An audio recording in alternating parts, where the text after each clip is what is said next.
हरे घोड़े की कहानी। एक शाम राजा अकबर अपने प्रिय बीरबल के साथ अपने शाही बगीचे की सैर के लिए निकले।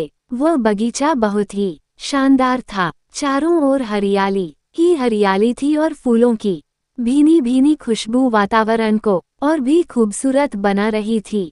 ऐसे में राजा को जाने क्या सूझा कि उन्होंने बीरबल से कहा, बीरबल, हमारा मन है कि इस हरे भरे बगीचे में हम हरे घोड़े में बैठकर घूमें। इसलिए मैं तुम्हें आदेश देता हूँ कि तुम 7 दिनों के अंदर हमारे लिए एक हरे घोड़े का इंतजाम करो। वहीं अगर तुम इस आदेश को पूरा करने में असफल रहते हो तो तुम कभी भी मुझे अपनी शक न दिखाना। इस बात से राजा व बीरबल दोनों वाकिफ थे कि आज तक दुनिया में हरे रंग का घोड़ा नहीं हुआ है।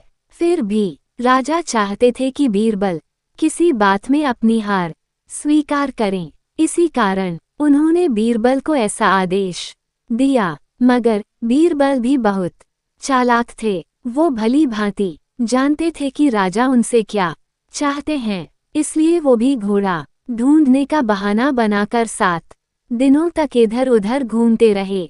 8वें दिन बीरबल दरबार में राजा के सामने पहुंचे और बोले, महाराज, आपकी आज्ञा के अनुसार मैंने आपके लिए हरे घोड़े का इंतजाम कर लिया है, मगर उसके मालिक की 2 शर्तें हैं। राजा ने उत्सुकता से दोनों शर्तों के बारे में पूछा।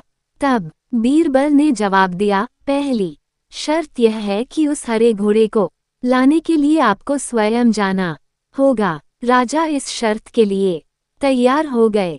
फिर उन्होंने दूसरी शर्त के बारे में पूछा।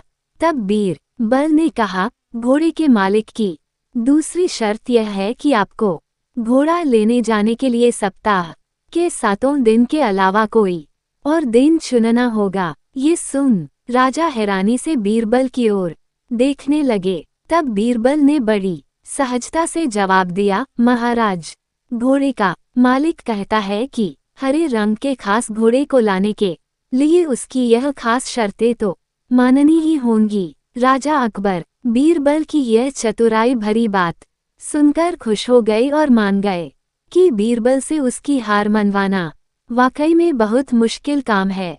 कहानी से सीख। ये कहानी हमें ये सिखाती है कि सही सूझबूझ और समझदारी के साथ नामुमकिन लगने वाले काम को भी आसानी से किया जा सकता है।